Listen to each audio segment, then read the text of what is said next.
What's going on, everybody? Easton here with Down South Expeditions, and today I'm gonna be showing you guys first person how to change out your alternator on your 2019 and up Ford Ranger. Now, as you guys know, we did ruin the last alternator during the last trip. Cut to that little clip.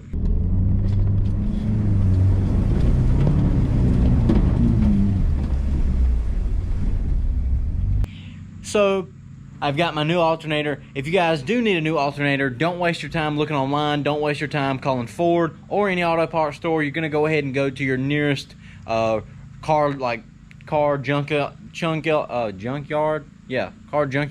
LKQ, anything like that, and start looking around there, because if not, you'll never find one, and if you do, you'll be waiting for it for a very long time. So we're gonna get right in the video. It's starting to rain, so that's really nice, but I'm gonna put the GoPro on the head, show you guys. I've already taken the old alternator out because I didn't really know if it was bad or not, so I cleaned it and all that good stuff, but it was definitely done. So I'm gonna kind of show you guys, talk you through how you take the old one out, and then we're gonna show you how to put the new one in. So let's do it. All right, got the old setup here. You can see my phone kind of videoing. So let me grab my step stool. To start taking off your alternator, step number one is going to be taking off this intercooler. Yeah, this intercooler hose right here. So all you'll need is like it's a 7mm or an 8mm socket. Just loosen that thing up. You're gonna have to loosen it up a bunch, and then just kind of pull it off like that. You might have some dust in it, and I just turn mine over to the side. Try not to kink it or anything like that.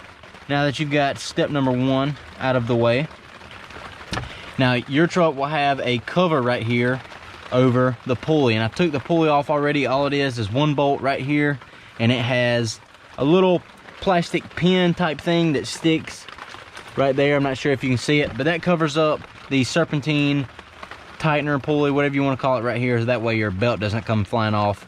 And that is going to lead me to step number two. Step number two, you can use the socket on this if you have a serpentine belt tool. That's really going to help a lot. It helps to get it off just a little bit easier. But if you don't, you can use the socket because of where it is. I believe this is a 13mm. Yeah, it's a 13mm bolt, and you crank it to the right, tighten it almost. Once you got it tight, then you go to the left some, is what I found what works. That's going to bring it just enough to the left. That way you can get your belt off. I'm not going to move that too much, and then you got it off. Now, I took some pictures of this beforehand to make sure I didn't mess it up, but now you're ready to start working on the alternator. I'm going to take the old GoPro. This is the tricky part. I'll show you on the alternator, but you're going to have a bolt that goes right here, one 13mm bolt, and then on the underside, you're going to have two more bolts. You're going to have one more bolt on the underside, and then a nut that is going to, there's a bolt coming through the block, off the engine block that holds it on there. So you're going to take both of those off. Let me just grab the alternator and I'll show it to you. Okay, so here's our fresh alternator, and it sits on the engine like this. You have your one screw going through right here. You're going to have your plug, which this one is a little bit broken, but it'll be all right. And then you'll have your, I think this is a ground. It's got the nut on it, and you just tighten. There'll be a wire that goes under there. And then I believe this one right here, this is the one where the bolt will come out of the engine block, and you'll have a nut that tightens on there, and then this one will be a 13mm bolt that you'll take out. So that's what you're looking for right there. That's really all it is. And then you just have to finagle it out of the engine bay. It's kind of just whatever way you can work. I have the ADD bumper on there, so it might be different from you if you have a stock bumper or a different kind, but that's kind of how your alternator sits in the engine, just like that. Bolt, and a nut. Might be backwards, it might be nut bolt, but anyways, then you got your two plugs right here. So let's go try to get this bad boy back in. All right, guys, so something I just noticed is that on the new alternator, or the new used one, I guess, this little plastic clip is broken off in there pretty far, but it still has two of the clips. So I'm going to fill this up with some dielectric grease, which is going to keep water out of it and keep the connection good on it. So I'm not worried about that. I'm going to use it anyways, and we're going to go ahead and try to get this thing up into the bay, and then I'm going to plug it in. I'm about to do that now. All right, guys, so I have filled up the thing with the grease there. Got it nice and lubricated, nice and electrified. And when I took it out, let's see here, I got the alternator up through right here, and you kind of just have to, you know, finagle it. That should be my own, I should make a word for that. Might be easier if I do it this way, I'm not really sure. Oh yeah.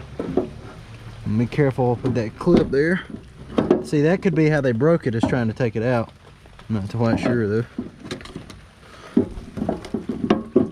I do know that I can't break it anymore, because that would suck. Oh ho! Alright guys, and just like that, your alternator is a little bit closer to being installed. And ow.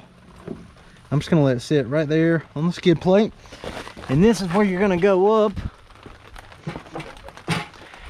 and get your hands on it on the top. Now if you look way down in there, there's an alternator, so I'm gonna reach on down and grab it. Okay, so this is where it gets really fun.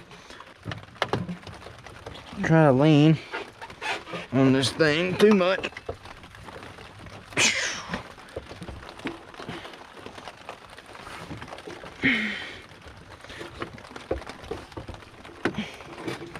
Alright, so now here's our, let's see here, here's our clips. Alright guys, so it was very hard for me to film kind of how to get the wires on there, because my face was smashed up against this thing and there was really no light in there, so I had to get out the headlamp. So what you're going to do is, you got this clip right here, and that's going to plug into your alternator. Now these are both linked together, so you don't have to worry about finding them or anything. And then this one right here has a 10 millimeter bolt. No, it's a 13 millimeter nut that clamps this wire to the alternator right there. And I put dielectric grease on both of these to keep the connections kind of sealed up a little bit.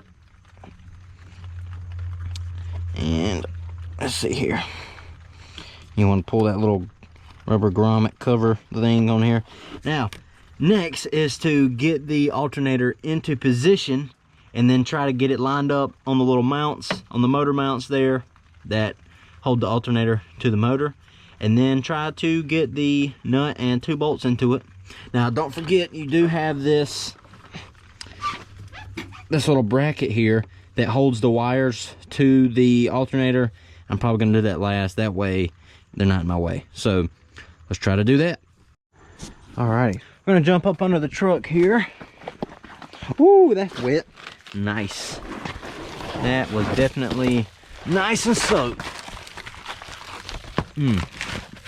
Really good there. Okay, so make sure you use your sun visor as a working mat. And hope you can see it. I'm all in the water. Heck yeah. Let's see if we can. Okay. Now we got our old alternator. And it kind of just, that you guys can see it. It's very hard to film and put that thing on, because one, I know you can't really see anything, but I will give you a really good tip. And because I have a spare alternator right here. Alright, so let's check this out. Got our own old lawnmower.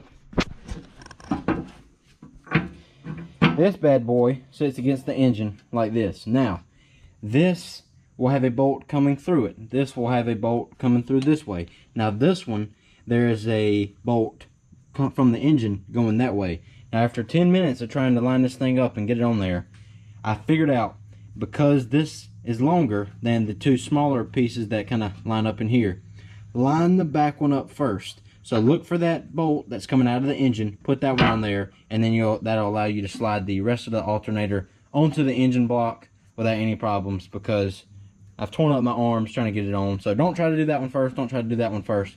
Do that one first, and it'll allow you to slide it on. So let's go check it out.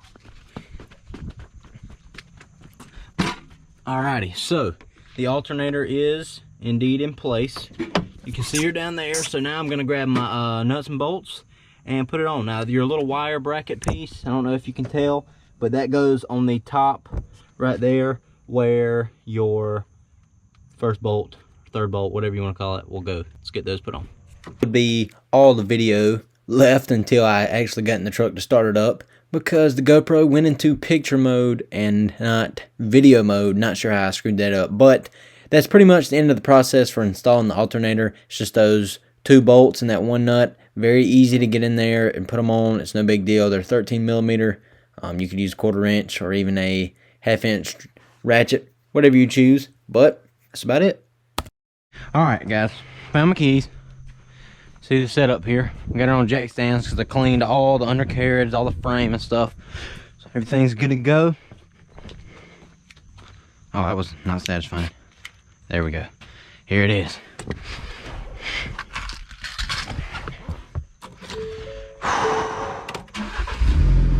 She's on. Look for the codes. Steering assist. Oh, it's because I haven't put that back in yet. Okay, we're good. Yes, that's fine. I gotta put that fuse back in.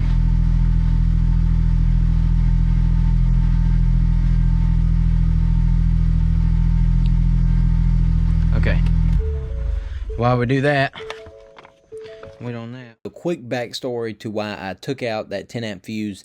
If you look in your owner's manual, that one 10 amp fuse and the array of 10 amp fuses is what controls basically all your electronic stuff that the truck has on there when you're driving. So that includes power steering, your start stop, hill assist, all that kind of stuff. It wipes all that out, and that's what causes all those lights that you saw whenever I cut the truck on. So if you guys are on the trail and once you get off and you find out your alternator is fried, you're not getting 14 volts to the battery, you're only getting 12 or 11 if that battery is dropping down pretty quick, you'll want to pull that fuse. It is in the owner's manual, because instead of getting only 10 or 15 minutes down the road, if you only have 1 battery, you might even get up to an hour. I know I got an hour and 15 minutes down the road without having power steering or any of that stuff, including turning your radio off, turning your air conditioner off, all that kind of stuff. And if you get to the end of the road, the telltale sign that your battery is about to die is your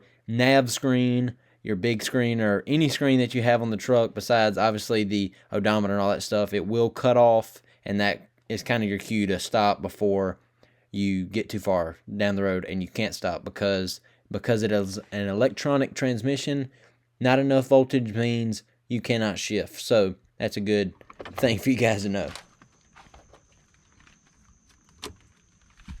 Alrighty guys, thanks for watching today. As you can tell, I forgot to record an outro to the video, and that is partly due to me just wanting to drive the truck around. All those lights cut off, everything was good. So thanks for watching guys. Hopefully if your alternator is fried and you're watching this video, helped you out. If you got any more questions, you can DM me at downsouth_expeditions on Instagram, or just leave a comment on the video. Thanks for watching. Peace out.